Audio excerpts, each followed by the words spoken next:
Creating a growth mindset versus a fixed mindset. Hi, everybody. I am Meg Ormiston. I love to teach online. Follow me on Twitter at Meg ORMI. Thanks for joining me. This is going to be a really fun module. What is a growth mindset? That's a new term, newer term, and this is the best graphic I can find. I'm going to come back to this a number of times during the presentation. This great graphic was made by the wonderful Sylvia Duckworth after reading the book about growth mindset versus a fixed mindset. So let's look at the left. That is a growth mindset of success, where on the right, it's the fixed mindset. So just take a look at this, and what a very interesting, and we'll come back to this repeatedly. And the success, of course, we're all educators, we want the success, but we also need to understand the fixed mindset, because some of our students, some of our teachers, some of our parents have a fixed mindset. For example, you have the parent that comes to parent-teacher conference and go, I'm bad at math, I've always been bad at math. That's a fixed mindset. And so that's, I can't change. Versus a growth, yes, we can change. We just have to persevere. We have to work hard. We have to struggle. That's where it is. I like on the left, it ends with grit.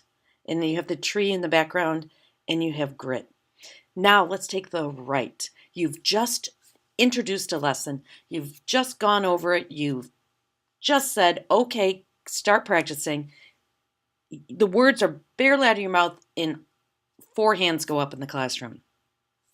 That to me is learned helplessness. We've kind of taught our students that just by raising their hand, we're going to run over and fix things instead of digging in and trying. So the two bottom, the grit versus the learned helplessness, I think is really important for us to focus on during this module. Now, this is all based on the work of Carol Dweck, and I'll introduce her in a moment. But the research, she's one of the leading people in motivation. What motivates people? People with a growth mindset understand that they can work through dedication and hard work. Brains and talent are just the starting point. And this views creates a love of learning, a resilience that is essential for great accomplishment. That is growth, a growth mindset. Now compare and contrast to a fixed mindset. People believe their basic qualities, like their intelligence or talent, are fixed traits. They spend their time documenting their intelligence or talent instead of building and developing them. They also believe that talent alone creates success without effort. So there are two very different mindsets. That's where she came up with the term mindset. And if we study both of these carefully, you can think about people in your life, students that are in your seats, that have a fixed mindset versus a growth mindset. And of course, we want to instill that growth mindset. That's the key. Carol Dweck, Professor Carol Dweck, has on her website, Test Your Mindset.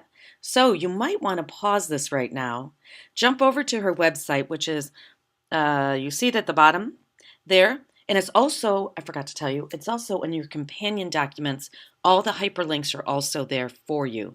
And so you might want to stop and just kind of see where you are. It's very interesting.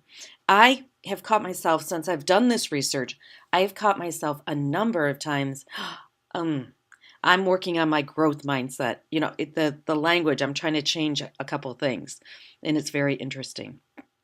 So feel free to pause me, but come on back. Okay, here is Carol Dweck. She's the professor at Stanford, the author of Mindset, about motivation, growth mindset. And her work started just in psychology, and now it's growing in education as well as with business leaders. This is the book. It is, look at this, 1 million copies in print. This is a wow book to read.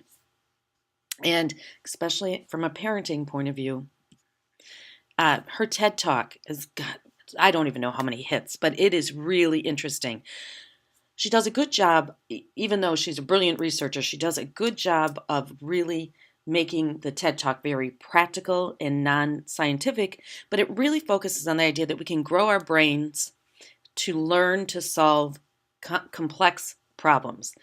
It's really a shift. Again, when you're done with this video, I'm going to encourage you to go back to the links and spend a few minutes watching her TED Talk. This one really kind of got me because it really made me think this isn't fluff, this isn't something we do extra. It's a fundamental right for all learners. And with this, Dr. DeWick has researched the physical changes that take place within the brains of children with growth mindsets. Okay, not the fixed. She studied the growth. She describes how growth mindsets are fundamental to learning and success. And it states that a growth mindset should be a fundamental right for all learners. Wow, with that said, fundamental right for all learners, this research is really quite new. And I don't hear a lot of it going on in our schools, but I think we're going to hear a lot in the next few years. A person understands that intelligence can be developed. Students who learn this mindset are more motivated in school, get better grades, and higher test scores. I think we understand that conceptually, but what does that look like? And this one's hard because changing students is hard work, but changing our colleagues is even harder. And we have to start with the adults. If the adults don't think those kids can learn, what are the chances of those kids going to learn? So we have to start with the adults and really start a growth mindset vocabulary. Instead of, I love that there was a teacher and he was teaching his students about growth mindset. And somehow in the conversation, he said, "I can't dance." And his high school students called him on it and said, "That's not really a growth mindset." And he goes, "No, really, I can't dance." And they put him on a dancing program and they worked with him. And I thought it was just interesting, that we very often have to start with our adults. Now, our adults can empower or they can stop. And so we really have to start there, really get everybody to understand this whole concept of this growth mindset. And Edutopia, the awesome online magazine, is helping us with a number of resources to start to develop with your teachers and your staff. So I really suggest that you work with your teachers and your staff before you start using the language with students. But you might not have a staff that's ready to embrace a growth mindset. That doesn't mean that you can't jump in with your students. So students, it's exciting for them to know that even though it's hard work, we can do this. There's a lot of videos on growth mindset, and this one really talks about Steve Jobs and his growth mindset. So again, when you're done, you're going to watch the TED Talk, and then you're going to watch this one. This is a really good one. Also talks about other people that have had challenges throughout their lives, people that have failed repeatedly and then gone on to be success. Very motivational, I think, for all students. We're back to our graphic, and I want to give you time to kind of absorb it. This one, as I'm looking at the left, I can learn anything I want to, versus I'm either good at it or I'm not.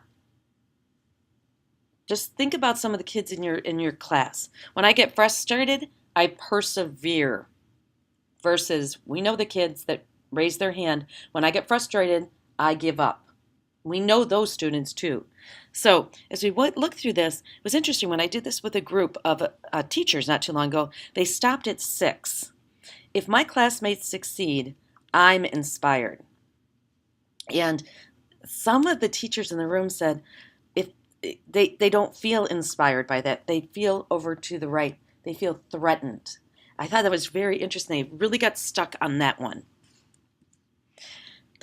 If you Google fixed mindset, growth mindset, you can't believe how many infographics are out there. So this is just another way to visually think about it. And I like that this one, I'm going to flip back just for a moment. They have the growth on the left, and in this one they have the growth on the right. Just kind of interesting, different visual way to represent it. But there's so many of these, and I've given you the links to all of these so you can print posters if you want to really be thinking about getting this language. So if you do have that student that says, I can't, and let me tell you why, you have a visual that you can help redirect. I thought it was interesting. I was working with another teacher at the high school level, and he was trying to get his students to do a creative project. And they kept coming back, and he wanted to give them more opportunities for letting them pick what tools or resources. The students were really struggling. They said, well, how many slides, how many words? They couldn't break out of what I can't think of a term other than over rubriced students, because I think we have a lot of them. This was a great one by a teacher. This is using the tool that is called Padlet. But what this teacher said, I love the question. Explain what the term growth mindset means to you, but this is the key. Give an example that shows how you exhibit a growth mindset in some aspect of your life. And Janelle went out and grabbed a graphic of famous failures. In some of the Marisol, how the same skills, but it's impossible to live without failing in something. And it's very interesting. I just thought what a great way for students kind of clarify their thinking, but also apply it to some aspect of their life. So I really loved this one.